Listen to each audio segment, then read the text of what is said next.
Joi la Odeon, exercițiu de admirație. Am un invitat, mă simt sedusă de acest domn pe care l-am astăzi invitat, Dragoș Galgoțiu. Bine ai venit, Dragoș, în cel mai frumos decor al vieții noastre. Bine ai venit! Mă bucur de jocul ăsta, de posibilitatea unui joc de dialogul. Dacă câte nopți nu l-am gândit ca să îl spun acum aici. Zilele trecute am fost la Sighet, la Memorial, și am vorbit la telefon și atunci ai spus, am fost și eu acolo cândva.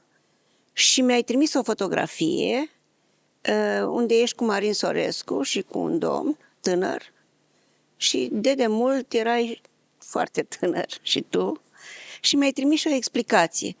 Abia terminasem liceu, intrasem la facultate, urma armata, tocmai ieșisem campion la canotaj academic, eram sportiv la Steaua. Dacă nu intram la facultate, intram în lotul național pentru olimpiadă și mondiale. Tipic pentru tine. Vin din toate părțile atâtea că întreb câte ore are o zi. Charlie Chaplin, cel genial, spune că tineretul, adică tinerețea, ar fi fost o perioadă mai frumoasă în viața noastră dacă ar fi venit mai târziu. Era genial. Așa e. Ai mai vrea să fii ca în poza aia? Nu știu, sunt toate experiențele sunt seducătoare, importante. Niciodată nu m-am gândit că mi-aș dori să fi trăit altfel, să fiu într-un alt timp decât sunt, pentru că și lucrurile care, și rău și în aceeași măsură ca și binele, și ce pățești și ce alegi și ce visezi se adună și îți dau șansa de a descoperi ceva ce poate să fie mult mai important decât tot ce ai trăit până atunci. Și de asta sunt mai mult preocupat de ce urmează decât de ce a fost. Întotdeauna mă copleșește când sunt pe scenă și nu joc. Sunt aici și mă simt... Mie mi se întâmplă des. Nu, nici tu. Tu trebuie să fii pentru spectacol ca regizor, da. Îmi bate inima, mi se zbat și mă simt vinovată când sunt pentru altceva decât atunci când sunt actriță. Și citez un mare regizor, teatru înseamnă sărbătoarea, aici incendiem minciuna, răutatea, lipsa dreptății, în fiecare spectacol căutați o nouă treaptă spre soare. Aurică Manea, poem despre teatru. Am citat din el ca să îl aduc aici, cu noi, la minunea asta de Hladă și... să vorbești despre el, pentru că mi-ai spus că ești produsul oamenilor extraordinar pe care i-ai întâlnit în viață, da, extrem de frecvent. E unul din cei mai importanti și în foarte multe feluri și bizar, adică au fost niște întâlniri în timp de... Primele întâlniri, nu mi-aduc aminte, eram prea mic, maică mea l-a pregătit pentru regie pe Perică. El mi-a povestit mult mai târziu că mă știe când învățam să merg, deci era chiar la început, îmi spunea că eu aveam capul mare atunci, așa, adică toți copiii au, dar la mine era o disproporție, așa, și îmi spunea că atunci când vreau să merg înainte, îmi lăsam capul înainte și așa, și când frânam, îl dădeam pe spate și asta, el era fascinat de chestia asta. Și amuzant, așa, și nu pot uita. După care... La Sibiu, cu neînțelegere. Nu, după aia, țin minte, terminase facultatea, asta o imagine pe care o am, era în dialog cu Vlad Mugur la buza scenei Teatrului Național din Cluj, la curte, deci cum ar fi așa, și Vlad Mugur îl ruga să-l angajeze la Teatrul Național din Cluj. El era director, Vlad Mugur, acolo, și Rică Manea, care a foarte un tip foarte subțire atunci, blond și subțire și așa... Și zâmbitor. Și zâmbitor, da. Și spunea că nu, că el vrea la Turda. Și Vlad insista, hai la Teatrul Național, și el vrea la Turda. După care, când eram prin sfârșitul anului 2 de facultate, începutul anului 3, el trebuia să pună un spectacol la Sibiu și a intrat în spital și n-a mai putut, și atunci au zis să luăm pe altcineva și era o regizoare acolo, doamna Nicoleta Toia, care mi-a văzut niște examene de facultate din anul 1-2 și m-a propus și așa am ajuns să fac primul meu spectacol. Și ce ai gândit? Pentru că erai student în anul 2. Mai eram invitat, Cătălina m-a dus la Dinu Săraru, care tocmai era director fusese numit director la Teatru Mic, m-a dus și m-a prezentat așa și făcusem chiar un proiect, dar nu eram eu sigur, vreau să fac Dansul Morții de Strindberg, dar nu găseam distribuția, alchimia bună, și că mi-au propus neînțelegere, am recitit textul și am zis da și m-am dus la Sibiu. Eu te-am întrebat, pentru că știu că mă înțelegi, cum ai privit așa cosmic, adică cum ți-a venit ție lucru și nu cu altceva decât cu camion, adică nu cu oricine. Nu cu orice, adică să pui o piesă. Mie mi se părea, poate să pară bizar așa, mie se părea totul foarte normal, adică într-un regim de normalitate. Așa. Pentru că erai tânăr. Și deci asta a fost, am ajuns să fac spectacolul și când eram în Generale a venit el, mi l-a prezentat Anca Neculcea, Manea. Da. Și am stat prima dată la Römischer Kaiser, acolo la restaurant, am luat cină, după care câteva zile, nici n-am mai repetat, am stat de dimineața până seara cu el, nopțile am stat de vorbă, eu am plecat până la București pentru niște examene și Rică m-a rugat să stea în camera mea de hotel pentru că eu aveam radio și el nu avea. Așa, și am discutat lucruri așa și indiscrete și mi-a povestit multe, după care, la puțin timp după asta... Dar spune că atunci l-ai întrebat dacă în spectacolele lui chestia cu schizofrenie... Asta spun că au fost și lucruri foarte delicate și l-am întrebat dacă are legătură inventivitatea lui extraordinară, curajul lui, lumile pe care le arată pe scenă și boala. Și mi-a spus atunci nu, tunelul, cum a numit el, tunelul este cu totul altceva. Și părea că e frică. Și din ce am înțeles de la doamna Anca Neculce, care a lucrat mult cu el, am avut norocul, pun în paranteză, am debutat cu ea și ea lucrase cu Estri, cu Vlad Mugur și cu Rică Manea, ceea ce este extraordinar. Și luase și toate premiile până atunci. Și am înțeles, mi-a povestit niște episoade în care el a fost în criză și mi-a povestit despre frica îngrozitoare, vedea gândaci care mergeau în cameră, dar dacă venea medicul se trezea, adică avea o... Bun, era un personaj extraordinar, fascinant. Să completez. Deci din scritura ta, Rinocerul alb și Tigrul de nisip, există ceva, mai există și frica, o frică obscură, acea frică încă neîncarnată, ca umbra unui vânător negru care ne fugărește prin stepă. Frica aceea este un tigru. Alergăm după rinoceri albi și știm că suntem vânați de un tigru. Mi-a plăcut așa de mult. Mi-a plăcut mult. Și am să mai citesc. Da, și spune și acum Rică, despre după neînțelegerea. aceea am fost... Da, i-a plăcut ce ai făcut? I-a plăcut și asta, dincolo de, nu știu, posibila complezență sau așa, a scris în prima lui carte, din care cred că ai și citat, acolo a scris și despre niște oameni pe care a întâlnit. Era la, cred că nici un an după premiera mea din 79, așa, și a scris câteva cuvinte despre mine și nu cred că ar fi scris dacă nu m-ar fi privit cu căldură. Și 22 de ani. Da. Și am fost invitat la un festival pe care îl inventase Silvestru, în perioada era Festivalul Național de Regie.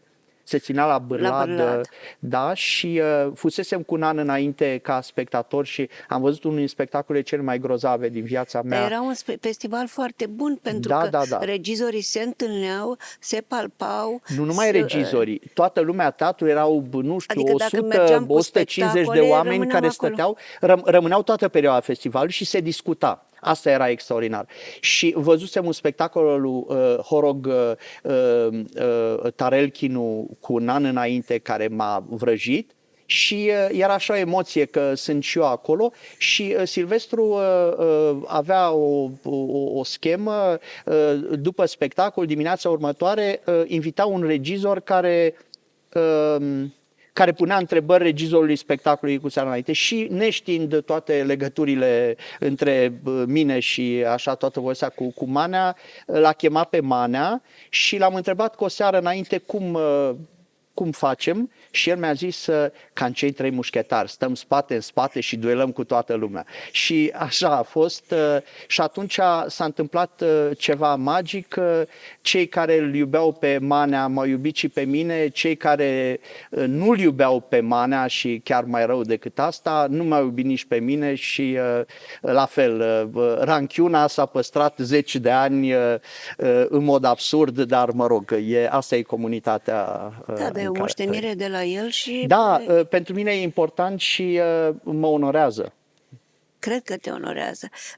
Spui că datorezi foarte mult întâlnirilor ăstora, ar trebui să facem lista acum, dar o facem pe parcurs, că mai e și Vlad Mugur, mai e și Cătălina, mai e și Moisescu, sunt mulți care spui tu că fără... Sunt și unii și întâlniri cu oameni pe care nu i-am întâlnit direct, dar... Ajungem.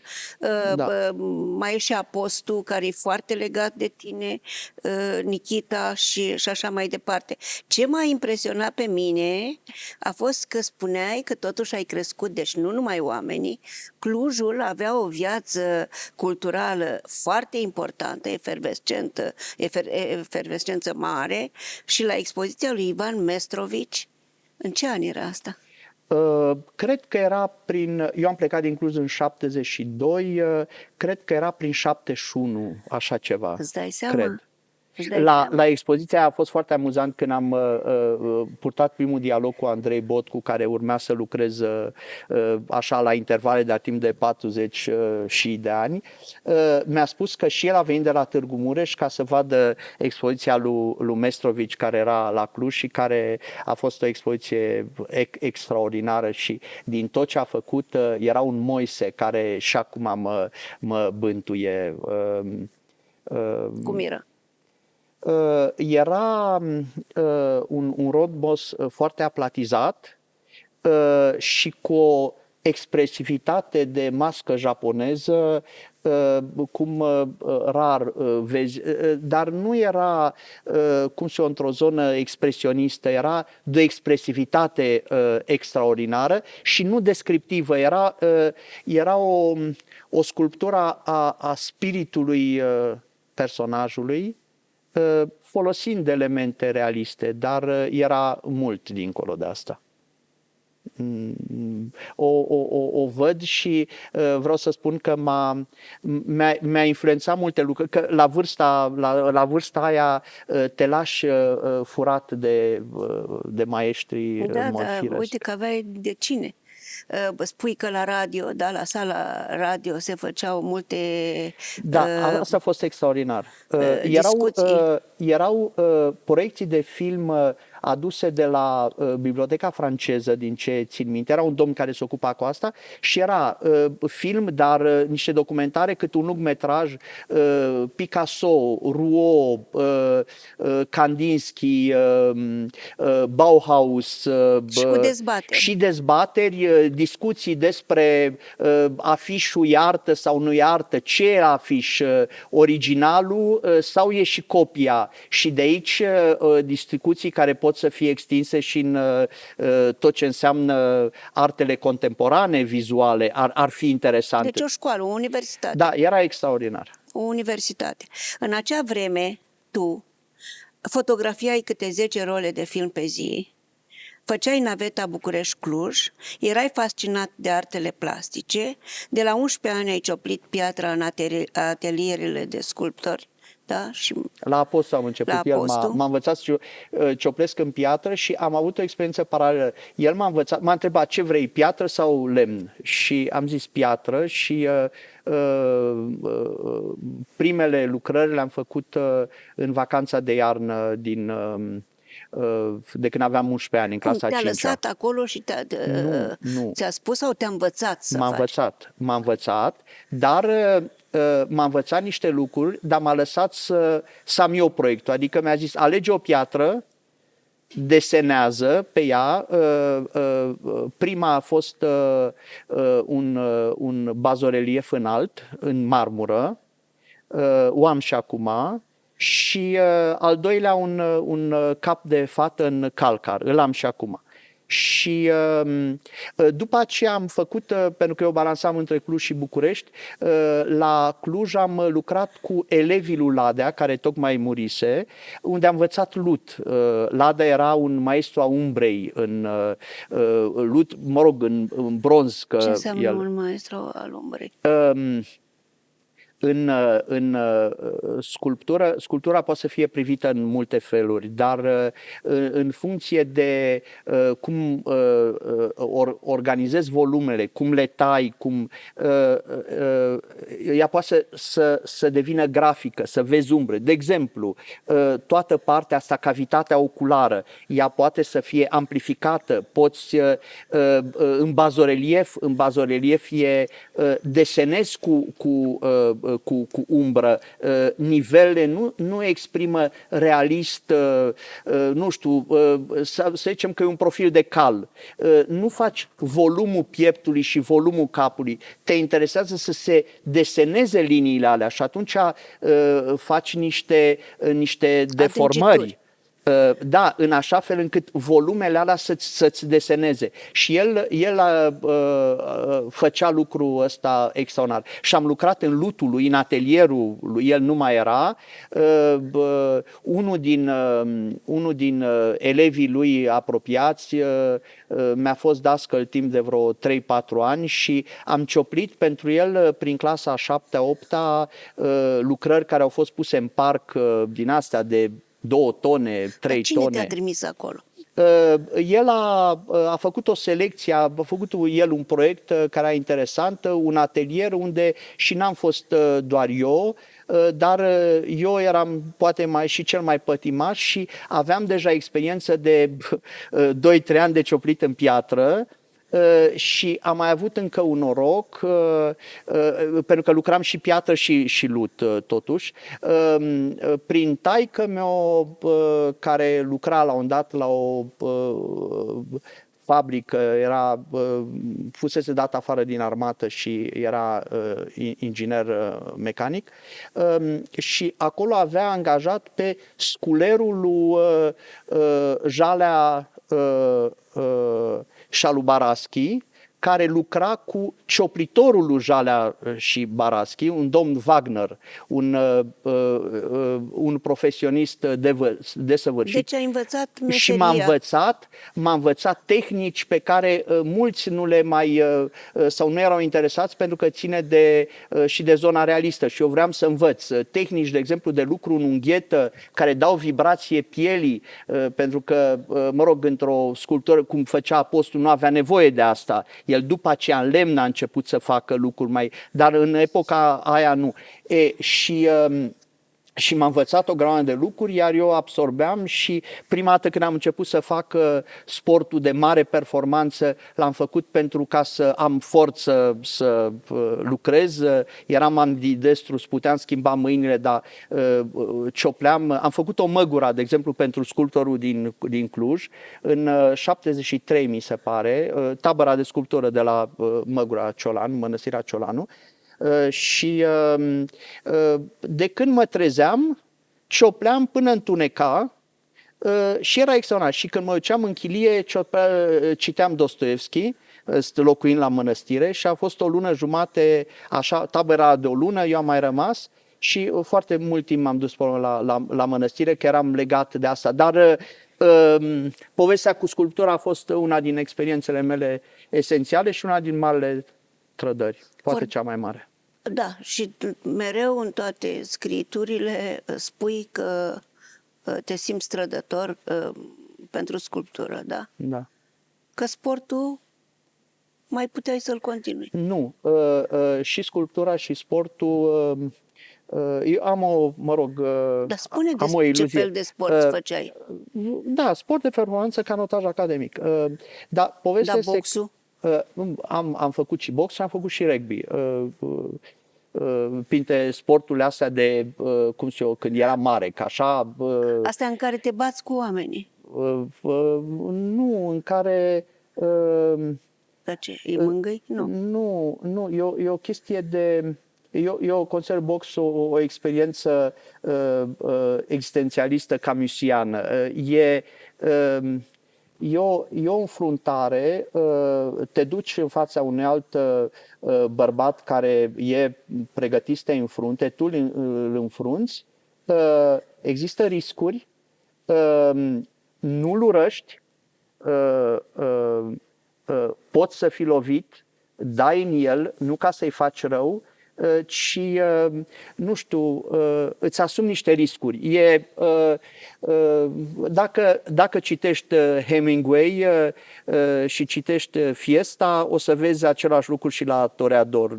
Nu cred că e vorba de ură acolo. La corida, ce mi s-a explicat și mi se pare extraordinar, nu știu dacă asta spune și Hemingway, este ultimul mare ritual al morții din cultura europeană. Toreadorul e principiul feminin, spiritual, taurul masculin. De asta toreadorii în vechime purtau coc, pentru că ei erau femeia. Și e acest ritual al morții și dacă te duci la arena mare din Madrid, unde sunt coride tot timpul anului, nu numai în sărbătorile religioase. Mai sunt? Nu mai sunt. Până de curând eu am văzut, am fost de mai multe ori acolo și am prins de 2 ori tauri grațiați. Și da, pentru curajul lor extraordinar. Și acolo în față sunt 2 grupuri statuare, cu un taur care moare, cu un toreador care moare și înainte să înceapă corida este un moment de liniște pentru că în arena aia se moare. Și apropo de asta spun ceva amuzant, că apropo de bucuria asta înfruntării, de viciul ăsta de a te confrunta cu riscul, în Viana, care e un orășel nu departe de Pamplona, am ieșit pe stradă să fiu alergat de taur. E un orășel mic. Da, a și fost asta și e obiceiul? Da, e... Unde alerga Brett. Da, sunt 3 zile de ritual și care, mă rog, un ritual religios, dar într-una din zile ești alergat și riscurile sunt reale, dar e nu numai adrenalină, e, nu știu... E frumusețe. Și viața e la fel, nu? Adică, ca să Așa spun o cum spui, prostie, un căutai clișeu. frumusețea și eu am ceva pentru tine. Frumusețea e acel ceva indubitabil care există și influențează, chiar schimbă viața omului, care dă buzna în destinul nostru, ca fatalitatea însăși. Și asta te ține de lumea poveștilor, dar la ce ar fi bune basmele dacă nu să-i faciliteze omului apropierea de acel ceva ce nu reușește să înțeleagă. Și asta scrie un autor, Peter Demeny, și are o carte, Splendidul Mistreț, și îmi place citatul, dar poate că îmi place titlul și te-aș putea numi așa, Splendidul Mistreț. Spun asta urmărind drumul tău și tot ce ai spus și până acum. Am găsit tema revoltei mereu și aștept provocarea în care aștept să fii bătut. Asta n-ai povestit, dar eu știu, poți să povestești. Da, erau niște experiențe, tocmai venisem, mă mutasem de la Cluj definitiv și eram la liceul Tonița și era vârsta aia a emoțiilor, intrasem Căutate. în clasa... Nu, emoțiilor trăite, adică... Trăite, dar căutate. Da, trăiam cu o intensitate, confuzia, împlinisem 16 ani, așa. Și mă duceam la școală, începusem să fac și box, și mă duceam la școală și îi întrebam pe colegi, îi rugam să mă lovească și în față și cu toată forța. Și eu țin mâinile la spate și mă întrebau de obicei dacă o să reacționez. Majoritatea nu prea făceau sport acolo. Și erau artiști, alcoolici, intelectuali, suprarealiști. Eu cam eram pe altă parte, așa. Și nu-mi plăcea tipul ăsta de, cum să spun, moliciune intelectuală. Și mă întrebau dacă o să răspund, dacă o să-i lovesc și ziceam nu știu. Și vroiam să nu știu. Și mi se părea foarte frumos asta. Și după aceea mă întâlneam cu colegii mei de sport și ajunsesem, asta e o chestie amuzantă, nu ți-am spus-o niciodată, eram în Piața Amzei o cofetărie, Pagoda îi spunea, e și acum din ăsta de fast food, mai spre Magheru, deci nu unde era Nichita, așa, și erau tranzacții de aur, de tot felul de chestii și eu eram unul din bodyguards, eram patru la masă, erau cei doi care excroci care făcea și unul venea cu un tip și eu eram celălalt și eram pregătit de bataii. Înțelegi? Mie mi se Dar părea cine te-a ales pe tine acolo? Păi eram prieten și cu cei de la rugby, eu eram la canotaj, noi aveam pregătire fizică mult mai bună decât asta, făceam și box și mie mi se părea fascinant, pentru că pe de o parte eram cu colegii mei de la Tonița, spuneam alcoolici și apăruseră și drogurile pe vremea aia, se drogau cu stirocol, cu un lipici, vorbesc de 72, 73 și 74, mă rog. Și îmi plăcea să am prieteni și în zona asta. Totdeauna am avut prieteni într-o lume. Știu că mi-ai spus că ți-a plăcut de povestea aia cu Viorel, cu un coleg de... Da. Mult, pentru că este Kafka. E Kafka. Adică nu e o poveste foarte... E o poveste pe care o avem toți și am întâlnit toți așa ceva, dar este așa de kafkiană, adică atât de perfect din toate punctele de vedere, încât te înfricoșezi după ce o citești și te bucuri că nu ai fost tu, Viorel. E o mare neșansă în viață să intri într-un așa, nu? Mistreț, pentru că ai rămas tu cu ceva să-l bate cu asta, că să te bată cineva fără milă, dar cu legile tale pe care le impui dur și fascinant, splendid, ar arăta multe, dar mai ales dorința de cunoaștere în noi viziuni. Bat câmpii? Nu, aici ai spus un lucru care e o problemă pentru mine serioasă și o să îmi permit să pierdem un minut, că sper să Pierde. fiu rapid. Haide. Făcusem deja primele spectacole, era prin 81. Și am plecat cu mașina, cu câinele meu și cu o iubită, prin țară, prin munți, așa, vreo lună și ceva, în jumate, și stăteam prin păduri cu cortul și la un dat am trecut din Maramureș înspre Bucovina, e un drum care îmi place foarte mult, Prislopu, așa, și primul sat pe care l-am găsit, mă rog, am campat acolo. Și nu spun dată povestea, la un dat am văzut un cerb foarte aproape, eram în afara satului, dar un sat așa, între păduri. Te pasă Prislop. Da. Și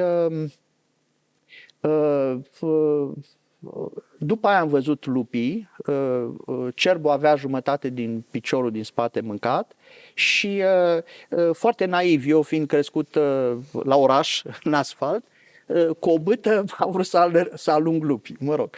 Am avut noroc că eram lângă sat și nu mi-au făcut nimic, mă rog, am reușit să alung cerbul spre sat și a sărit în niște curți. Una peste alta a murit acolo, eu stând lângă el și încercând să-l scarpin aici ca mi-au spus țăranii de acolo că de fapt era foarte riscant, că putea să mă sfârtece, dar eram dincolo de un gard, mă rog. Nu asta e important. E important că am trăit povestea cu cerbul și când am ajuns la București, am recitit, nu știu din ce motive legat de ce făceam atunci, am recitit de la Zamolxis la Gingis Khan, unde e un capitol despre Dragoș. Dragoș ăla. Și el... Spune, domnitorul, spune. Da, cel care a întemeiat Moldova. Așa. Da, dar el spune că legenda cu Zimbru e de fapt Dragoș venind cu armată din Maramureș și cu forțe maghiare, că ei au făcut primul stat. Foarte încurcată istoria da, Dragoș. Dar ce este interesant este, el spune acolo că de fapt Zimbru, povestea cu Zimbru, cu Dragoș, cu toate elementele ei, este exact legenda cu căprioara, legenda maghiară de întemeiere. Doar că e schimbat animalul. Adică în loc de căprioară este zimbru, taurul, care este mediteranean. Este animalul mediteranean. Dar este și de asta Dragoș, zice el, simbolistica care e în spatele acestui personaj este simbolistica legată de întemeiere. Și atunci m-a gândit ce bizar. Traseul era dinspre Maramureș spre Moldova. Eu am parcurs traseul ăla, eram cu câinele meu, Dragoș a fost, și a avut o poveste cu Zimbru, dar Zimbru era de fapt căprioara sau cerbul, că era schimbat animalul. De fapt, în esență, așa era. Și adică te-ai dus spre maghiari. Nu. Ideea era că simbolistica numelui este simbolistica întemeierii și atunci legat de preocupările mele, atunci Dragoș. Și atunci problema mea legată de meseria pe care o fac, căutările mele, căutarea mea în limbaj teatral, e tot, e o chestie de destin, adică eu vreau să întemeiez limbaj, mod de a privi și cred că e foarte legat de asta, de îndoielile mele, dacă este un orgoliu, dacă este o iluzie sau dacă chiar e un fel de, nu știu, destin sau de... Și aici o să mai fac o conexiune. Eu mă simt încă rătăcit în lumea teatrală. Eu sunt un plastician rătăcit în lumea teatrală, dar nu mai sunt nici plastician, că mă ocup de teatru de 40 de ani. Sunt ca Tonio Kreuger al lui Thomas Mann, un autor care mie îmi place foarte mult, care este Din Casa și Buddenbrook. Tonio Spune și... de unde e Tonio.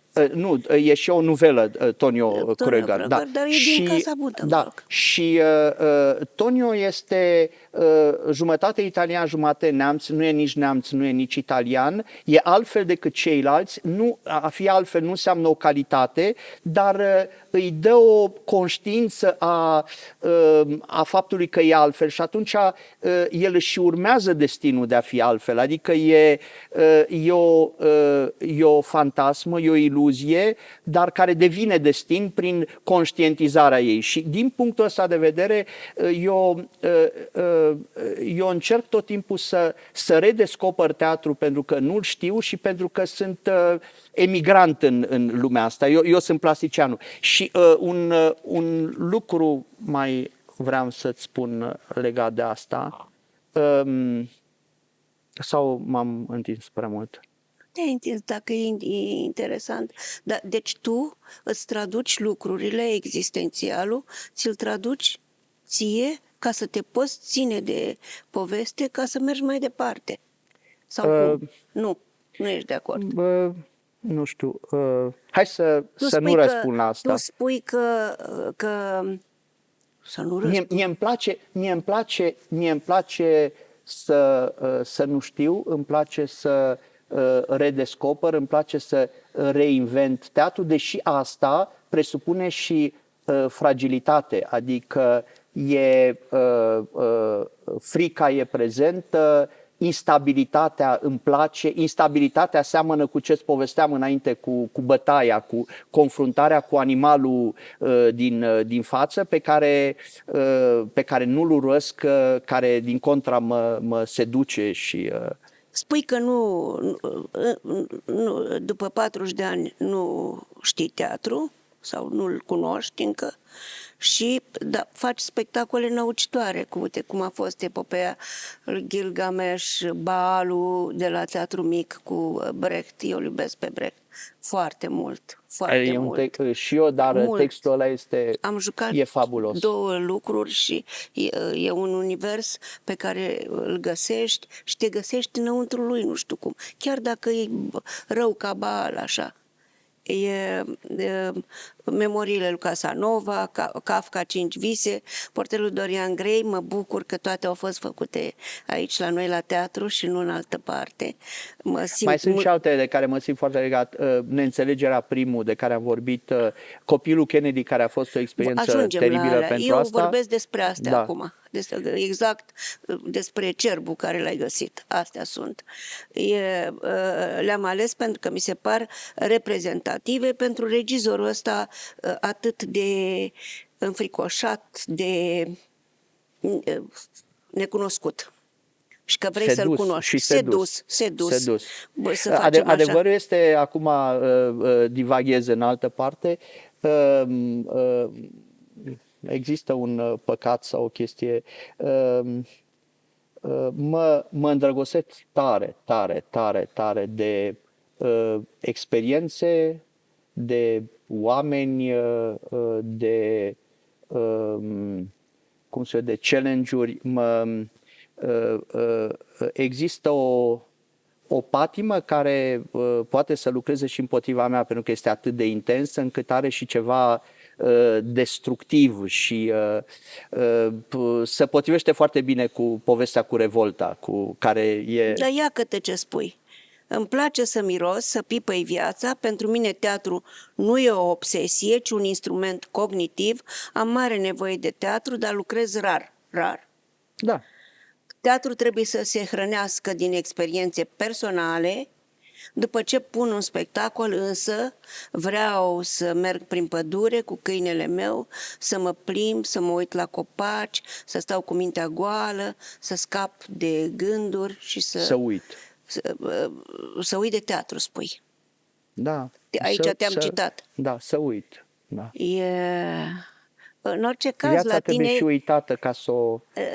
oricum arată tot ce ai povestit până acum pentru mine, dar sunt și eu un om pe lumea asta, deci sunt un spectator și un spectator destul de implicat. Arată ca inima rece a lui Hauff, adică arată o lume plină de meandre și de o lume pe care tu ți-o conduci. Tu îți conduci lumea asta în care găsești misterul la fiecare pas. Știi ce vreau să spun? M-am gândit și eu ce ar fi... Dacă greșesc, tu să-mi spui și reluăm. Tocmai pentru că e mult adevăr în ce spui. Vreau să spun că m-am gândit și eu la discuția asta, de ce putem vorbi. Sigur că toți avem povești, unele mai interesante, unele mai plicticoase, dar există și ceva important în fiecare experiența cuiva. Eu tot ce am făcut până la primul spectacol și până la ultimul spectacol e foarte legat de, cum știu eu, de pregătirea pentru experiențele astea, de educație, ar zice. Că e educație estetică și mi-a plăcut foarte mult partea teoretică. Că ți-ai făcut-o tu. Da. Nu contează că școala, orașul, dar vreau să spun mama... altceva acum. Nu, vreau să spun altceva, chiar altceva. Deci există pe de o parte educația estetică, da. Educație teatrală, filozofică, istorică și așa mai departe. La Mult Zgomot, de exemplu, dimensiunea istorică, reală... Care ai pus-o la Ploiești și care a fost un mare spectacol. Da, cu actori extraordinari și cu un scenograf extraordinar. Deci, toate astea sunt doar...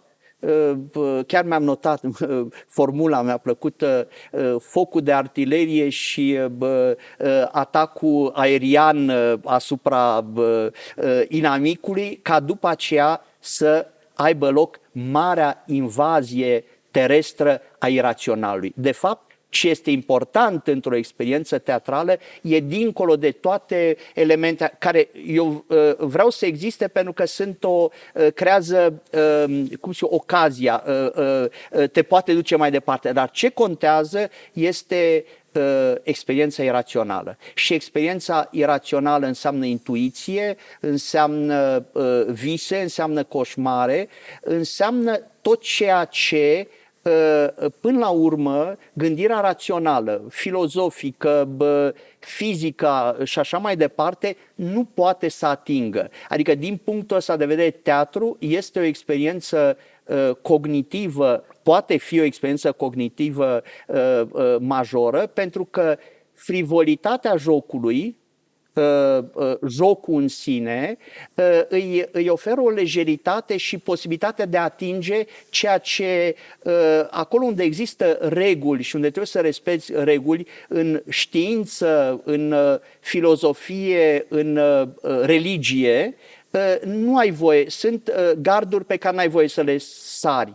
În teatru poți să sari gardul pentru că aparent e un joc, pentru că aparent e o experiență frivolă, dar poate că nu e frivolă, tocmai din cauza acestei mari libertăți. Și eu de asta cred că teatru poate să fie o experiență majoră și sunt și lucruri pe care probabil că nu e cazul să le vorbim aici, apropo de această imitație a vieții care e tainică și care... Teatrul trebuie să aibă taină. El trebuie să rămână în taină. Poate să fie și altfel. Poate să fie și altfel. Uite de ce. Să spun de ce. În 90 a fost, adică e un exemplu. În 90 am fost sunat de cineva, nu mai știu cine, a venit domnul David Esrich în România, după așa, în Hola Național, m-am îmbrăcat repede, m-am dus eu o întâlnire cu cunoștințe și cu oameni care și e prima dată când l-am cunoscut, după aia am avut ocazia să vorbesc cu dânsul, am mare respect, am fost vrăjit de nepotul lui Rameau, așa când eram foarte tânăr. Dar și de el acum, Și de el, teoretic, Nu, el este teoriile extraordinar. lui sunt... Dar ce a spus el? Deci, la unii l-au întrebat cum a fost călătoria, și un student l-a întrebat ce părere are despre școala de teatru. Și a dat două răspunsuri geniale. I-a zis, mă rog, îmi dau seama că ai o problemă cu profesorii și că ai o revoltă, nu te pot ajuta, am plecat din 73 sau nu știu cât plecase el și nu mai știu ce se întâmplă, dar pot să îți spun, ca să totuși îți satisfacă curiozitatea, părerea mea despre o școală de teatru. O școală de teatru este bună sau proastă în funcție pentru ce îi pregătește pe studenți. Ei trebuie să-i pregătească pentru ce urmează să facă. Dacă faci o școală de teatru, în școala de teatru faci teatru nou și tu urmează să joci doar teatru realist psihologic, școala nu e bună, că nu te pregătește pentru asta, sau invers. Era o observație interesantă, dar asta a deschis observația majoră. Pentru că teatru, a continuat el, reprezintă o sumă de experiențe foarte diferite, uneori total contradictorii, sub un numele de teatru, și ele pot să fie polare și poate să nu aibă nicio legătură una cu alta. Spectacolul de teatru cred că trebuie văzut așa. Nu există așa trebuie să fie, nici așa trebuie jucat acel autor, nici așa trebuie făcut teatru. Profesorul meu de regie de teatru, un tip extraordinar, am vorbit despre asta la un moment dat, Valeriu Moisescu, ne-a zis la începutul cursurilor: eu nu vreau să vă învăț cum e teatru, eu vreau să vă învăț cam ce e prost în teatru și de ce trebuie să vă feriți. Nu, teatru trebuie să-l descoperiți voi. Cum se face teatru. Și din cauza asta, mă rog, am simțit nevoia să intervin. Hai să coborâm pe pământ, așa, la tine. Acum 8 ani, Jurnalul Național te-a declarat omul zilei. Tocmai semnai regia spectacolului de aici, de la Odeon. Iarăși, cu ascensiunea lui Arturo Ui poate fi oprită. Ai fost omul zilei. Ai gândit ceva? Pentru mine toate lucrurile sunt importante. Pentru mine nimic nu e... Eu nu vreau să râd de nimic, nu mi se pare nimic stupid, nu mi se pare că sunt mai proști decât mine, deși gândesc asta, gândesc multe, pe toate fețele. Dar mie mi se pare important să te extragă cineva de acolo de unde ești, de unde muncești, după ce ai făcut un spectacol care teatrul nostru se mândrește. Cuvintele sunt sărace, dar sunt cuvinte. Și cineva să te facă omul zilei. Se revarsă și asupra ta, și asupra spectacolului, și asupra lui Ionel Mihailescu, care juca Arturo Ui, și asupra noastră, și nu? Da, acum... Dacă vezi din altă fereastră, da, nu, e penibil. În meseria asta e foarte important și reacția la ce faci, toate reacțiile. Din punctul ăsta de vedere, interesul pentru ce se întâmplă aici mă interesează, ca să zic așa, din punctul ăsta. Apropo de omul zilei, am mai fost de câteva ori tot așa nominalizat, declarat așa. Unul din lucrurile din momentele care pentru mine au rămas speciale, nu e legat de Odeon, am un nebun fanatic pentru așa ca Gelu Ruscanu, cineva care vedea idei, un domn a înființat și a finanțat primul teatru, de fapt, independent în România, se numea Teatru 1. A avut o soartă scurtă și o viață scurtă, dar era fabulos. 40 de actori tineri angajați, un corp tehnic mare, o sală mare închiriată, sala de pe Lipscani, o echipă de tineri dansatori care așa erau și ei acolo. Acolo a fost așa un fel de laborator, acolo a debutat și Vava Ștefănescu și mai mulți. Și când am deschis Teatru 1, bine, înainte de deschidere, la repetițiile cu Ajung pe Godot, a venit Gerard Depardieu cu un avion particular să vadă repetiția. A fost așa o nebunie și atunci a fost tot așa omul zilei, a fost din păcate domnul acela care a finanțat a dat la un dat faliment, avea vreo câteva fabrici de textile și totul s-a încheiat, dar a fost o mare utopie care m-a marcat. Mă plimbam cu el cu mașina A fost o aventură. O aventură extraordinară, emoțională. Mă plimbam cu el cu mașina, cu șofer, așa, și vedeam locuri unde vrea să-mi construiască un teatru și vrea să construiască și o fabrică care să producă, să finanțeze, care să fie a teatrului și să finanțeze teatrul, dar un teatru, o instituție mare, nu o glumă. Și am trăit utopia asta cu un grup. A fost atât de intens. E ca unul din visele alea.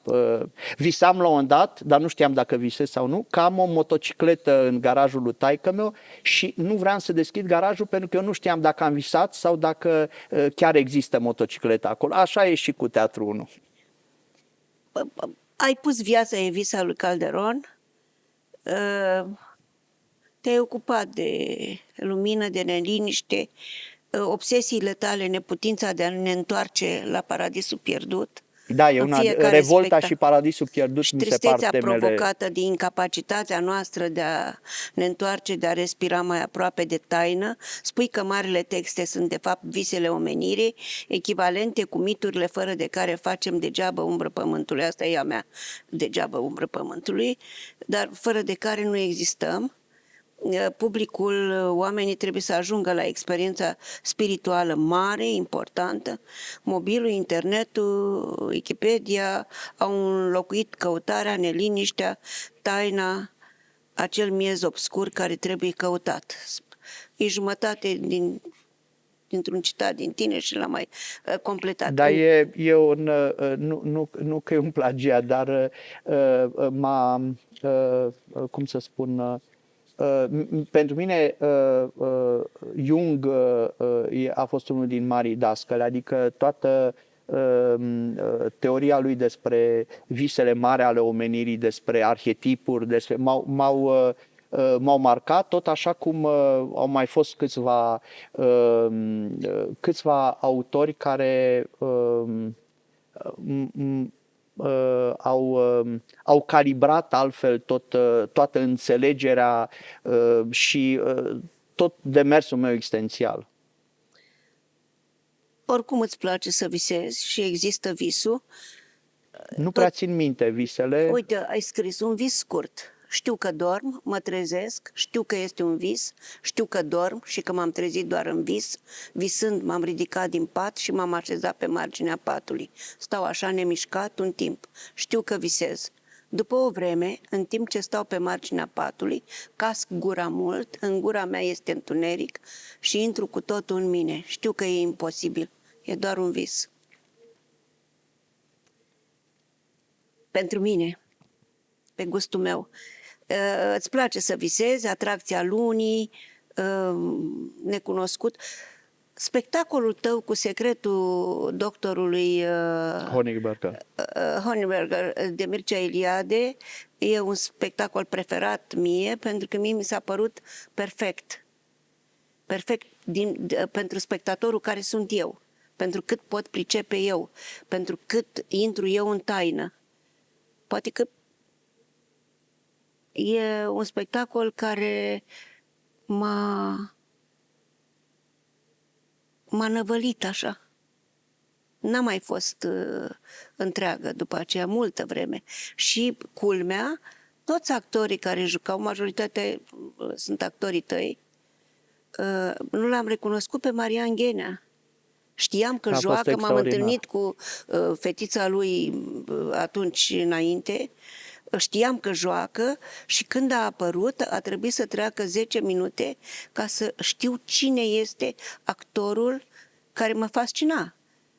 sau Vali Popescu, cum a putut să fie el acolo, Vali e monologul ăla de la început, extraordinar. dar toți actorii, dar și fetele care sunt actrițe, erau grozave. Toată lumea era. Experiența a fost ceea ce teatru poate să facă la un dat, o experiență de grup, comunitară. Dar eu îți spun acum, publicul ce am pățit. Că ele au fost grozave, eu, Rodica, actriță, le judec pe ele că jucau. Sau pe ei că jucau. Pot să spun o chestie care e importantă pentru că mi-a să aminte. Da, nu știu cum e pentru publicul spectacolului experiența asta, dar știu că uneori funcționează, adică ceea ce vreau să treacă, trece. Iraționalul, emoția, nu mă refer la cealaltă. Pe scena asta am făcut un spectacol, a avut o soartă scurtă, s-a jucat puțin, o viață scurtă, pentru că a plecat o actriță se numea Uper cu stânga, și era un fel de Godot rescris de Joël Joannou, un tip grozav pe care l-am și cunoscut, dramaturg și regizor francez. Și la sfârșitul textului era o indicație, mă rog, așa era structura narrativă, personajele, grupul de personaje care supraviețuise trebuia să zboare, era o experiență șamanică și am vorbit cu Vitorio care a făcut scenografia și el, încercând tot timpul să refuze iluzionismul, a zis să facem la ștangă niște, așa, ca la Ringelspiel, niște scăunele și ridicăm. Și am zis, da, dar e stupid și am zis, nu, trebuie să încercăm altceva. Și era o platformă care intra puțin peste primele scaune și toate repetițiile au fost, noi citeam din Ecleziast la repetiții, era o pregătire de fapt înăuntru, nu în formă, era foarte cu un fel de cinste mare spectacolul. Și în 97. Și Mihaela Mihaescu a plecat și din cauza asta nu s-a mai jucat. Dar nu mai erau actrițe? Nu, au zis prima dată, hai să așteptăm să se întoarcă și după aia, mă rog, nu știu, multe din spectacolele mele se joacă la un dat, au o viață ciudată, mă rog. Și spectacolul a avut un impact foarte special. Deci am zis, hai să zburați, dar să nu faceți nimic. Fiecare era ghemuit dar de fapt era efectul repetițiilor noastre. Și prima dată când am încercat, fiecare era unul din colțurile, era un fel de pătrat aici pe proscenium, și eu și ei au simțit că au zburat. Am avut mai multe generale și s-a întâmplat la fel și la premieră și eu și ei și publicul i-au văzut că zboară. Și pe scurt, ca să-ți dai seama ce intens a fost faptul că s-a întâmplat asta, după premieră, de obicei, știi foarte bine, se duce lumea la sala de protocol să bea un pahar de vin. A plecat toată lumea, eu am rămas undeva în sala asta singur și a fost prima dată, singura dată, când am vrut să mă sinucid de fericire.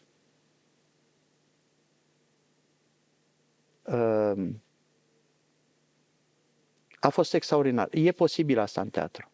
Sigur că e posibil. De-aia au zburat. În ce ani ei au zburat. Erau mai curați, mai plini de candoare. Da, deci dacă e posibil așa în teatru, nu vrei să se întâmple miracole din astea tot timpul, dar să te joci cu lucrurile astea e grozav și am mai avut experiențe. E un spectacol făcut la Odeon pe care eu îl iubesc extrem de mult. Care? E greu să spui cea mai, că sunt mai multe pe care le iubesc mult. Kafka. Eu îl iubesc foarte mult. E unul din experiențele magice pentru mine. S-a întâmplat ceva. Ai și scris foarte mult despre Kafka și te obsedează. Spectacolul e într-adevăr minunat. Și ei sunt Actorii actorii, sunt minunați, uite, extraordinari. amândoi odată, dar pentru că am vorbit despre Vittorio, haideți să vorbim despre el, pentru că ai avut o complicitate, spui tu, cu Vittorio de la începutului și nu îl prezint eu, îl prezinți tu. Farmecul lui Vittorio, prietenul meu cu care am hoinărit în drumurile noastre spre teatru, mi-a amintit mereu de Knulp, un personaj seducător și fragil care rătăcea pe dealuri în câteva dintre povestirile lui Hermann Hesse. L-am iubit pe Vittorio tare, l-am și rănit, probabil, cum se întâmplă. Vittorio Holtier, scenograf și pictor, îmi amintea și de Tonio Kröger, personajul singuratic al lui Thomas Mann. Era ca și Tonio Kröger, cu totul altfel decât toți cei din jurul lui.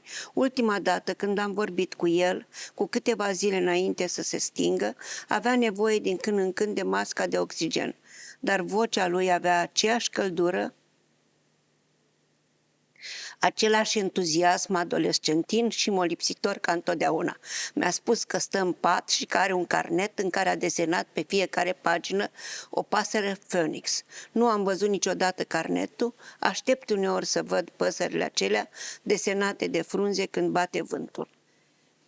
Capitolul se cheamă Vittorio și pasărea Phoenix. Da, îl iubesc pe Vittorio. Vittorio a fost ca o cometă, știi, care a trecut Ca prin un teatrul sfânt, ăsta oricum. și care a lăsat în fiecare ceva straniu. A lăsat. Ce grozav, mi-aș fi dorit ceva. Mm.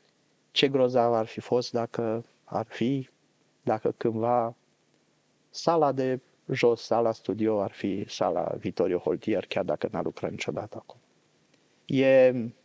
E un artist Dar de ce despre crezi care că trebuie asta? e... Crezi că el ar fi vrut asta? Nu cred. Nu. Cred că anumite experiențe trebuiesc Localizate așa. reamintite. Adică eu cred că memoria, uite, am un mare respect față de interesul pentru memoria al evreilor. Asta spiritualizează, pentru că istoria... Și întărește. Da, istoria în înțelesul ei profund vechi, nu cel din secolul XIX până acum, nu este o adunare de date, sunt experiențe semnificative, e o experiență reflexivă și dacă ne aducem aminte de experiențele importante, dacă facem referire la ei, asta cu siguranță ne ajută. Și Vittorio e un model de neatins, zic eu, dar trebuie cumva rememorată experiența lui într-un fel sau altul și altă idee n-am. Mergem mai departe? Sunt multe unghiuri prin care intră viața în spectacol și ca regizor în spectacolele tale intră ca și în viața ta din multe locuri odată. Aceeași întâmplare e povestită de 7 personaje în 7 feluri într-o operă perfectă a lui Kurosawa, după o novelă a lui Akutagawa, Rashomon. Acolo, pentru prima dată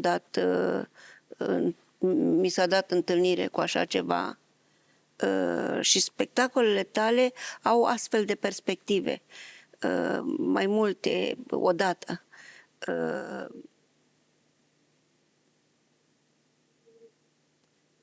Toshiro Mifune spune în film și deodată s-a așezat o liniște deplină, ba nu, am auzit pe cineva plângând, m-am concentrat, am ascultat, eu eram cel care plângea. Vezi, ei au taina, e undeva. E foarte frumos, e foarte frumos povestit, dar dincolo de asta... E mai greu de făcut. Nu. Și asta deschide niște întrebări, niște posibilități de... Pe vremea în care nu știam dacă o să fac teatru sau sculptură, eram mai atras de sculptură, mai aproape de sculptură, deși am scris niște piese de teatru, le-am pus în scenă în adolescență, așa. Am citit o carte care, tot așa cum Oscar Wilde a citit în Răspăra lui Huysmans, Auribur, și după aceea spune că Dorian Gray a citit cartea aia și viața lui s-a schimbat din cauza acelei cărți, cu personajul ăla dezesent, extraordinar, care avea și în spate un personaj real. Mă rog, sunt povești extraordinare în spatele unei opere pe care noi așa o citim doar, dar există un abis totdeauna, ca în unui pictori pe care iubesc mult, Caspar David Friedrich, pentru că acolo despre abisul de dincolo de vizibil e vorba. Bun, cartea pe care am citit-o eu prin clasa 10-a era o comparație între scepticismul grec în speță al lui Sextus Empiricus și filozofia indiană, de fapt o comparație între tetralema indiană și tetralema greacă, care era de fapt o trilemă. Și de ce m-a marcat cartea asta? Pentru că explicându-se diferențele, a fost momentul în care eu am citit despre gândirea asta tetralemică, în care adevărurile sunt multiple și din momentul ăla m-am îmbolnăvit de un mod de a gândi și a fost tot mai greu să fac sculptură, pentru că sculptura e un verdict, din punctul meu de vedere. E ca o sămânță, este totul, este un cuvânt, un singur cuvânt, cu o putere, cu o magie. Și mi s-a părut că e imposibil pentru mine să cunosc adevărul, să am revelația asta și mi s-a părut că singurul lucru onest pe care pot să mi-l propun este să caut și să accept că doar căutarea e posibilă. Și atunci, încet m-am dus înspre teatru irevocabil, ca să zic așa, pentru că acolo sunt mai multe personaje, mai multe adevăruri, se desfășoară în timp, fiecare personaj îl schimbă. Teatrul e făcut de un grup de artiști cu puncte de vedere sensibil diferite, chiar dacă cad la un acord și au un acord între ei, și mai e și publicul care receptează altfel. Și atunci această punere în discuție a adevărului care se întâmplă în teatru, provocarea adevărului, hăituirea adevărului, fascinația față de adevăr, complicitatea cu adevărul, amorul cu adevărul, toate lucrurile astea mi se par că sunt singura alegere posibilă în ceea ce mă privește, pentru că eu nu pot și refuz să dau verdicte. Și că nu vrei să faci spectacol care să dea verdicte, da? Da. Și să... Nu am adevăruri de comunicat, eu pot să le caut și știu că voi eșua și toate încercările vreau să conțină acest sentiment al eșecului, al neputinței de a formula, pentru că e singurul gest onest sau singura atitudine onestă. Și din cauza asta un fel de melancolie, un fel de rană care trebuie să fie în toate spectacolele, combinată cu utopia, cu dorința asta, cu îndrăgosteala de a descoperi, de a cunoaște, de a privi în întuneric, de a privi pe fereastră ceea ce este dincolo. Astea sunt lucrurile care pe mine mă interesează și despre care vreau să vorbesc și... Ai avut vreodată actori care au privit exact ca tine lucruri? Și da, am avut întâlniri extraordinare. Extraordinar. Actori. Ajungem la actori. Spui, există un mod de a-i privi pe cei care seamănă cu mine, cum aș privi eu în oglindă. Așa îi găsesc, așa îi caut. Da, există, cred că toți căutăm imagini din astea în oglindă, chiar dacă uneori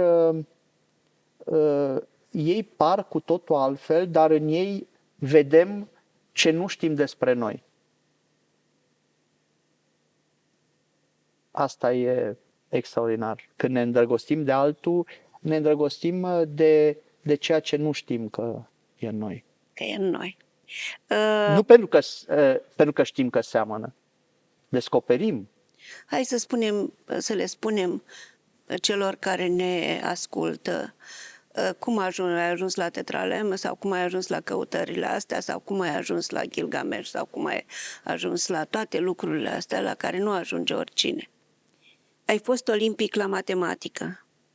Ai fost fascinat de anatomie și am studiat pentru că era normal pentru cineva care și din clasa a 5 am început serios să studiez pentru că... Ai citit adolescent Aristotel. E adevărat? Da, am început prin clasa 7-8. Ai scris piese de teatru, ai făcut sport de performanță, ai trăit periculos, chiar foarte periculos. M-am îndrăgostit de multe ori tare, foarte tare. Ai avut, asta a ajuns ceva normal. Nu, Asta a ajuns ceva normal față de toate celelalte care le-ai făcut tu. Ai avut dascăle excepțional. Și acum vreau să mă opresc la profesorul tău de filozofie, nu știu cum îl cheamă. Ionașcu.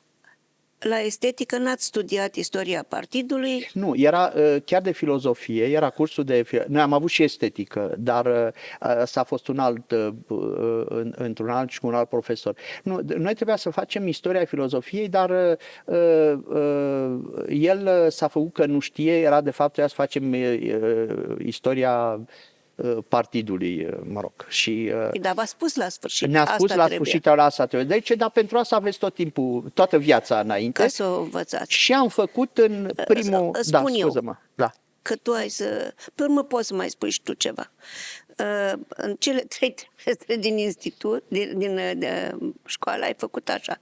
Primul trimestru ați făcut epopeea lui Gilgamesh. După care v-a predat-o în câteva săptămâni, după care ați tot timpul preda și după câteva săptămâni făcea un colocviu. Și după aia iarăși preda. Deci trebuia să știți bine tot. În al 2-lea trimestru, banchetul lui Platon. Simpozium, da. Și în al 3-lea trimestru, existențialii, Sartre, Camus. Gabriel Marcel. Și toți. Și după asta te-ai înscris... Existențialismul francez. Da. Și după asta, existențialismul francez. Și după asta te-ai înscris la cursul de filozofie 1 an și jumătate la Ion Ianoși. Da, era la facultatea de filozofie, avea cursul de estetică. Câți ani aveai? 17. Ai avut noroc, Dragoș. Am avut noroc, dar am avut noroc în multe. De exemplu, prin clasa a 7-a, a 6 sau a 7-a la Cluj, la Liceu Barițiu, unde am făcut, au venit niște stagiari care făceau cursuri cu noi la matematică și timp de câteva săptămâni am făcut secțiunea de aur.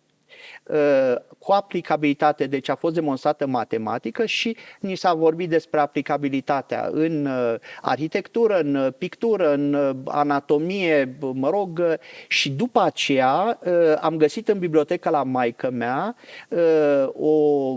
într-o revistă veche publicat un articol al lui Matila Ghica despre secțiunea de aur și pe urmă când prin 80 s-a publicat un volum mare al lui Mati Laghica despre secțiunea de aur, sigur că eram fericit pentru că eu aveam o întreagă poveste înainte și am avut niște profesori extraordinari de compoziție și la Liceul Arte Plastice din Cluj și la Tonița, la București, cu care am avut compoziție pe bază de secțiune în aur. Domnul pictor Mitrea la Cluj și după aceea domnul Sevastre, un profesor excepțional, nebun, artist la Liceul Tonița, care l-a avut profesor și l-a avut și Vitorio profesor pe Sevastre și Purcărete l-a avut pe Sevastre. Adică a fost un mare...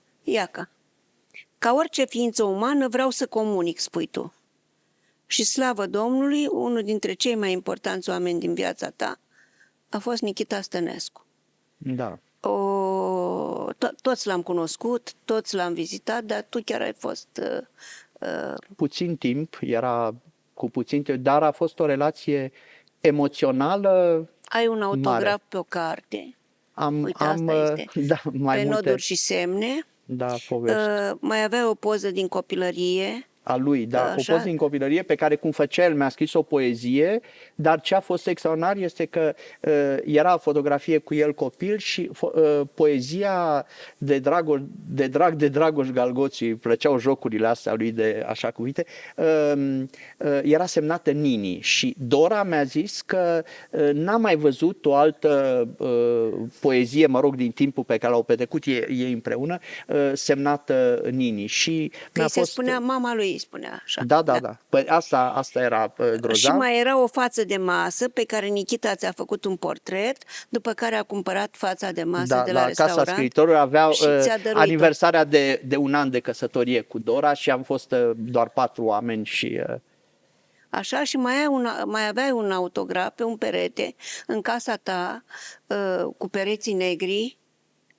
O cameră din zona asta, Uranus, între Izvor și Uranus. În plin Eliade. Da.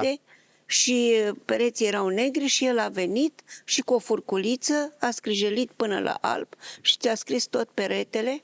Da, mi-a scris un vers, o inimă din care ieșea o floare. A fost o noapte în care a venit cu Vlad Ciobanu și cu Dora pe la mine, după o petrecere la familia Covaci, prietenii lui buni, unde mi-a prezentat un tip tânăr pe vremea aia și mi-a zis, ăsta e un om grozav și...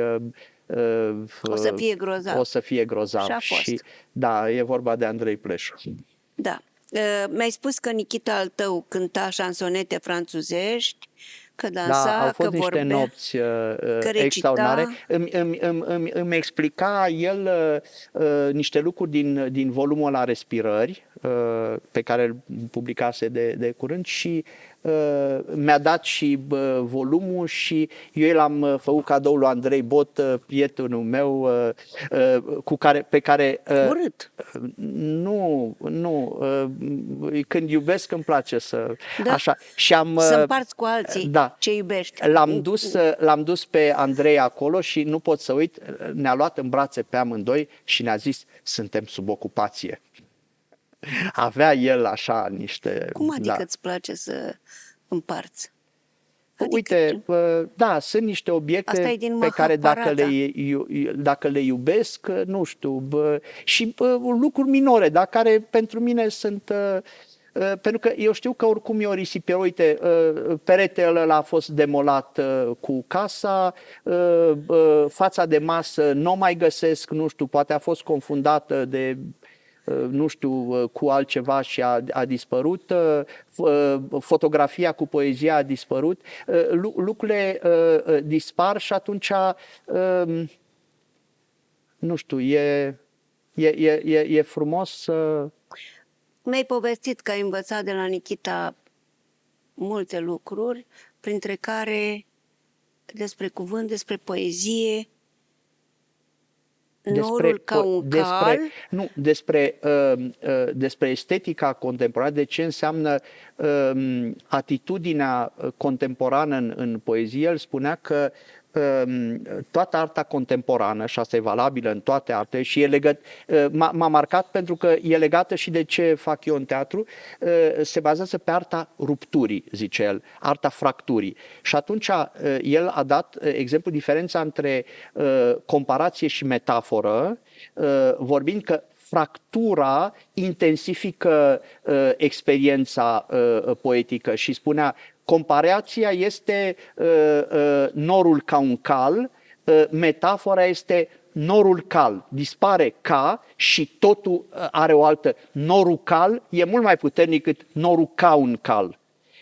Și în teatru se pot face aceste tăieturi, aceste punere în conflict a unor elemente. Le-am făcut. Le-ai făcut ca nimeni altul. Să nu se termine ziua de azi ca și să nu spun asta, cum te-am văzut eu prima dată. Vrei? Te interesează? Nu? Că sărim. Da.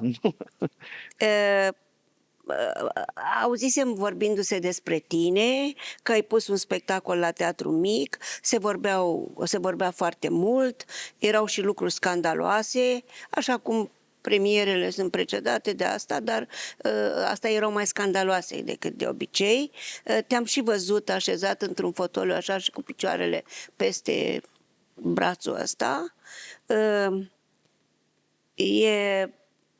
Aveai privirea lui Nureyev în America de Sud când a fost încolțit, cam așa, trăiai ceva atunci. Știu că m-am uitat la tine, dar toți actorii de la Teatru Mic erau îndrăgostiți de tine și n-am avut loc. Dar te-am fotografiat așa. Spectacolul era Copiii lui Kennedy de Robert Patrick, da? Era anul 1980. Stagiunea 79-80, da. Chiar și Ștefan Iordache era enamorat de tine, care se înamora trăznit așa. Da, era... Iordache avea 38-39 de ani, nu vine să cred, era un puști așa și Rodica era tapalagă, foarte tânără încă, adică avea 40 și ceva. Alți doi oameni foarte ciudați amândoi, nu se opreau repede la cineva, dar la tine văd că s-a oprit atunci, pentru că nici nu știu unde am citit, se spunea că e un spectacol legendar pentru acea epocă. Spui tu, am avut îngeri, am avut șansă și mari actori, și am avut mari actori care au fost cuceriți și au avut puterea să intre în această experiență specială. Și am învățat foarte mult de la deci ei. E nevoie de actori care nu se poate altfel. Să-și tai o mână ca să poată să intre într-o... Nu cred că e posibil altfel. De actori extraordinari care au făcut lucruri extraordinare sau actori care, uite, un actor care făcuse școala de actorie, dar dansase doar și pe care l-am văzut la un dat într-un spectacol de dans, Istvan Teglaș, l-am luat în Gilgamesh într-un rol extrem de important și în Enkidu, nu? Da, în Enkidu. Și sunt conștient și acum că dacă l-aș fi cunoscut mai bine înainte, spectacolul ar fi fost mult mai bun, pentru că el era mult mai radical decât mine. Mai bun de atâta nu se putea, Dragoș. Istvan era atât de... el este, dar spun atunci, i-am descoperit o nebunie, dar în sensul radicalității extreme. Bun, și el, și eu îl iubesc foarte mult și pe Tudor, care am scris un capitol în textele astea care nu l-ai citit despre revolta, despre revolta lui Istvan Teglaș și lacrimile și ochii înlăcrimați al lui Tudor Aron Istodor. Sunt doi actori tineri pe care îi prețuiesc foarte mult. Dar ce șansă să intre în Gilgamesh. Și ți-aduce aminte, m-ai înjurat așa de tare că ți-am spus că e prea lung spectacolul și nu o să se joace din cauza asta. Și Nu s-a jucat din cauza colaboratorului, nu a fost știm un din moment. ce cauză Da, mă nu rog, s-a jucat, dar era prea lung, cu bucăți extraordinare care n-aveau ce... Adică așa am gândit eu atunci, dar mi-a plăcut foarte tare. Ai fost și pedepsit după copiii lui Kennedy, nu? Nu, după Copilul Kennedy am văzut un spectacol pe care am pregătit 2 ani, Don Juan, la Ploiești, care mi-a fost oprit din motive de Ajung și neînțeles. acolo Da. la el, dar și aici ai avut Da, am avut meciuri. așa și te-au salvat Rodica Tapalagă și Ștefan Iordache. Da, au zis care... că își dau demisia dacă nu mi se dă voie să fac spectacolul în Deci e continuare. un roman picaresc, viața ta la Teatru Mic la început acolo, nu? Da. A fost pe cale să ți se retragă diploma și nici asta n-a mai trăit oricine și să nu mai pui niciun spectacol niciodată. Ți s-a spus luni și marți alt director de teatru a spus că te angajează și că îți dă nu știu ce să pui și tot așa erai... De ce? Că erai frumos? Sau erai bun? Nu știu. Sau făceai spectacole bune? Nu știu, dar în orice caz era totul atât de intens, mi se părea normal în același timp tot Dar ce se întâmplă. de ce altcineva nu are un lucru de ăsta intens? De ce ai avut asta? Ai tu ceva? Nu știu, cred că mă rog, și acum am convingerea că în meseria asta, în meserie, că e și o meserie, contează foarte mult cum începi, altitudinea la care începi și cred că toate șansele, toată, nu știu, alinierea planetelor, ca să zic așa, au făcut să încep important și am fost... Oamenii sunt foarte atenți când apare o altă voce și a fost... Gândește că aveam la spectacol care am făcut la 22 de ani, am luat premiul la festivalul ăla de regie, marele premiu. E o nebunie, adică cu un an înainte luase Horog. E scandalos și asta. Și ai făcut față? Da, știi de ce nu asta mă interesa. Eu aveam alte nebunii. Adică... Pentru că la sculptură mi se întâmplase la fel și atunci mi s-a părut că așa trebuie să se întâmple. Problema era totdeauna ce fac în continuare, că nu pot să fac atunci și nici nu vreau să fac lucruri mediocre și am zis nu mă interesează carieră sau am eu fantasma mea și am mers după fantasmă care, mă rog, drumurile astea când mergi după fantasme, cazi în grop, te ridici, te speli de noroi, mergi mai departe și am mers așa ca Don Quixote. La ce spectacol a spus Lucian Pintirie că e cel mai bun spectacol pe care l-a văzut în ultimii ani? Kennedy. La Kennedy? După care am avut, o șansă ca încredere, știi? Că au fost oameni pe care eu îi prețuiam și care veneau să vadă. Pintilie mi-a văzut multe spectacole, după aceea Pizza, care a și luat actorii din Vali Popescu, a ajuns Cati Nazare în Pas în Doi, tot împreună cu Revent, era după ce a văzut Îngerii Triști. După aceea nu s-a întâmplat același lucru cu actorii, dar a venit foarte des la spectacolele mele Danieliuc. Ce a fost cu Dom Joan acolo la Ploiești? Adică... A fost în perioada aia cu transcendentalii. Pe de altă parte am avut niște denunțuri. Am tot vrut la un dat să văd ai cine, spus că n-ai știut cine ți-a oprit spectacolul decât de la Nichita, care scrisese o cronică. Cine a dat decizia, dar în spate nu știu ce a fost. Era atunci cel care conducea departamentul de propagandă al județului Prahova, un domn, Ion Traian Ștefănescu, care era foarte inteligent și el m-a Și care a convins ajutat teatru foarte mult. da, m-a convins să mă duc acolo, mi-a zis că îmi face un studio experimental și a primit dispoziție probabil să oprească spectacolul și dar nu mi s-a spus explicit, la vizionare a fost dat afară că venise Nichita și Rodica Tapalagă și soțul Rodicăi, Popicu Udriște. Ion Popescu Udriște. Da, un scenograful Estrich, așa, Unul mare dintre cei mai scenograf. mari. Da, și veniseră, au fost dați afară la vizionare sau vizionarea, mi-au spus că deocamdată nu se scoate premiera, dar nu mi-au zis că s-a oprit și Nichita a scris un articol și m-a sunat după aia și mi-a spus că a fost anunțat că nu se poate publica pentru că spectacolul e oprit. Exact în perioada aia a fost povestea cu transcendentalii, Și dacă nu era povestea oprit, cu transcendentalii, pe simt că toți îl opreau. Da, Că cine știe da. ce ai făcut acolo. Păcat că nu l-am văzut. Valentin Silvestru ți-a dedicat într-o carte cu titlu ciudat, 7:30... Da, 7:30, că era ora de începe a spectacolelor pe Da? vremea aia. Da. O carte de la importantă. Ai Un capitol un era. capitol întreg, Dragoș Galgoțiu și gustul experimentului.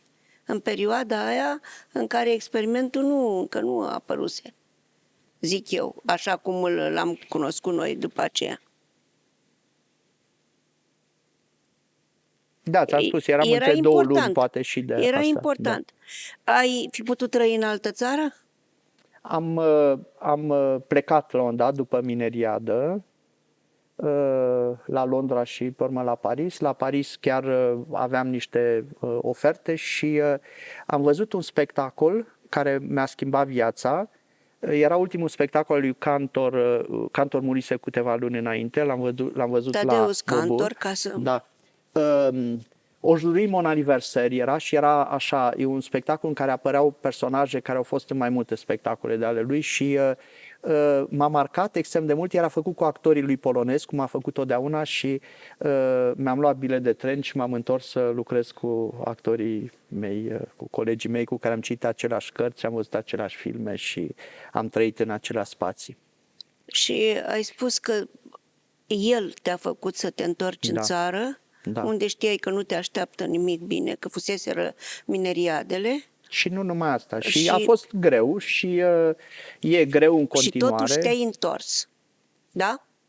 Da, și nu regret deloc. Stai, nu regret. Nu doresc să rămân în alt spațiu cultural și să devin mercenar ca să mă integrez, să supraviețuiesc, că vreau să fac laborator, să fiu liber, să fiu cu adevărat împreună cu ai mei, deci trebuie să mă întorc. Da, libertatea e unul din lucrurile cele mai importante și l-am considerat că libertatea asta a căutării a spiritului e cea mai importantă, pentru că altfel istoria e, cum să spun, se întâmplă tot soiul de chestii pe care noi nu le putem controla și important e ce... Aveam un prieten care mi-a spus la un moment dat ceva grozav. Marile călătorii le faci în interiorul propriei tale camere. Cine a spus asta? Un coleg, Adrian Giurgea, coleg de facultate. Marile călătorii le faci în interiorul propriei tale camere. Grozav. Grozav. Da. Asta trebuie. Îi plăcea Swedenborg, un personaj. Consider că... Și nouă ne place. Consider că relația regizor-actor este o relație erotică. Eminamente erotică. E o relație dureroasă care consumă mult. Teatrul e efemer. Te bucură dragostea și entuziasmul actorilor, îți dă energie, dar actorii obosesc. Interesul... Nu toți, dar mulți obosesc. Nu mai au respirație. Uite, la un moment dat. Tu nu ai obosit. Nu? Nu, din contra. Tu parcă cu cât trece timpul ești mai plină de vitalitate artistică și reflexie, ceea ce e foarte important. Pentru că totul se face aici. Mai spune. Crezi că talentul poate să dispară? Acum nu vorbesc de oboseală, de talent. Nu, talentul nu dispare, dar poate să intervină o apatie și încă ceva. Meseria asta e o meserie, poate că toate sunt așa, poate că viața e așa, dar e o meserie a depresiei și spuneam la un moment dat că am rămas uimit că până și Ștefan Iordache, care a fost nu numai un mare actor, dar a avut și aur, a fost și protejat, a avut și un nu știu... Și are o operă. Da, dar dincolo de faptul că are operă, totul îi se întâmpla. Știi că atunci când ai nu știu, o cutie de chibrituri și o arunci așa și ea cade exact cum vrei tu în poziția. E teoretic imposibil. La el era așa a fost viața. Tot timpul, da. Și el era, am avut o discuție la Gruiu cu el, stau la Gruiu și datorită faptului că el avea casă el a acolo. stat acolo și el e acolo. Era foarte dezamăgit că n-a făcut mai mult și că a avut neșansă și că nu a jucat lucruri mai importante și că dacă și el, atunci înseamnă că toată lumea în lumea asta noastră, în comunitatea asta noastră, ar trebui să fie nefericită pentru că el chiar a făcut și a avut și a fost și protejat în sensul bun, protejat de îngeri, și atunci e firesc să fii dezamăgit, numai că unii au puterea să continue și unii se lasă, abandonează. Cred că unii procesează dezamăgirea și o transformă. Eu așa cred, pentru că orice actor are o suferință cruntă în clipa când are în față... Dar cred că asta este o condiție existențială și Poate. pentru orice artist. Și îți dau un exemplu. Terminasem clasa a 9-a, eram într-o tabără de sculptură cu Liceul de Arte Plastice din Cluj. Am ales o piatră, am început să lucrez. Tabăra de sculptură era de 3 săptămâni și la jumătatea timpului mi s-a spart piatra în două și nu mai puteam să continui și trebuia să încep, dar trebuia să câștig timp. Și cum să fac eu un alt proiect? Că trebuia să fac cu totul altceva în funcție de bucata de piatră care... Și exemplul ăsta e bun pentru că a funcționat de multe ori existențial, dar altfel formulat. Era undeva la munte și era destul de răcoare, chiar dacă era vară, și am ieșit în slip afară și am stat și am început să tremur până spre dimineață, pentru că am zis că emoția, frigul ăla trebuie să-mi dea un șut în fund să creez o emoție, să pot să fac nou proiect. Și dimineața m-am apucat de cioplit. Adică mi-a dat un șut în fund frigul, disconfortul. Deci aveai nevoie de o explozie de adrenalină din când în când și ți-o creai? Da. Că oamenii încep să se așeze undeva, să le fie mai comod. Da, îți dai un pumn în față. Am ajuns spre sfârșit și îmi pare foarte rău, dar poate că ne întâlnim de ziua ta sau de Crăciun sau de ziua eroilor sau cândva ne mai întâlnim, pentru că aș fi vrut să vorbesc despre talent și tot ce am discutat noi despre sărbătoarea de neuitat, de Scott Fitzgerald, de Penciulescu, de Marian Râlea. Chiar am făcut un capitol întreg despre Marian Râlea, despre felul acela în care el te duce în lumi nebănuite. Am jucat mult cu el și e într-adevăr, noi suntem un popor fără sacralitate și atunci nu vrem să spunem că celălalt are picioarele de aur. sunt mulți oameni grozavi. Ilia Manțoc e Am vrut un să artist, vorbim despre... Andrei Bot, Levința, oameni pe care nu i-am întâlnit și care m-au marcat, Da, regizori de film, actori. Mi-ar fi plăcut să lucrez cu Kinski, de exemplu, foarte mult. Klaus N-am lucrat Kinski. cu Klaus Kinski, am lucrat însă cu actori grozavi. Uite, l-am avut pe Vali Popescu și pe Radu Amzulescu și pe alții Care sunt la fel de care buni. sunt grozavi. Ionel Mihailescu, care este fabulos. Și mulți, că aici e problema. Îl iubesc pe sunt doi actori de la Teatrul Maghiar din Cluj, Aron Dimeni și Lo Biro Iosef, care sunt, am învățat Cu care ai foarte mult, lucrat. am lucrat și am învățat foarte mult nu numai din cum fac ei teatru, din sufletul lor, mi-au transmis ceva grozav. Cu durere spun că trebuie să încheiem. Citez din Caragiale, în vremea asta așa de tulbure, de acră și lipsită de orice credință, numai arta poate rostui viața. Asta era în timpul lui, dar văd că e și în timpul nostru. Arta și artiștii, teatru. El era îndrăgostit de teatru. Spiritul Citez din în toate Aurel formele Manea, lui. fanaticii în teatru sunt căutați pentru că sunt necesari, tocmai pentru a cuceri taina, și fiecare spectator trebuie să se bucure, să se metamorfozeze, să uite de sine. Asta e problema.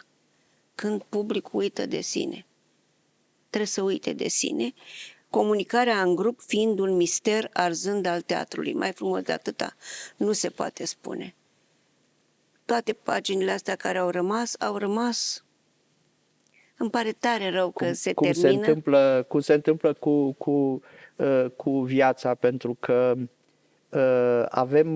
suntem bântuiți de multe gânduri, multe vise, multe încercări și în momentul în care încerci să faci așa un fel de sumar, e doar cumva o ceață, un nor de impresii fugare și care se topesc așa și poate în fragilitatea asta așa florilor de cireș japonez stă și farmecul și poate că farmecul e mai important decât certitudinea unor înțelegeri. Domnul ăla, Joël Joanot, dăduse un fel de motto la început foarte frumos. Nu el a inventat, dar mi-a plăcut că a ținut să pună în față asta. Cel care a făcut Tupper cu stânga, așa. Mulți oameni conjugă verbul a avea, ar trebui să conjugăm mai mult verbul a fi. Și e un mod foarte, foarte simplu de a spune esențialul. Cred că a ne ocupa cu teatru înseamnă a fi preocupați de a conjuga verbul a fi. Dar asta se întâmplă și în teatru și, cum s-ar zice, și în viață. Mulțumesc frumos! Mulțumesc frumos! Eu îți mulțumesc. Mulțumesc frumos!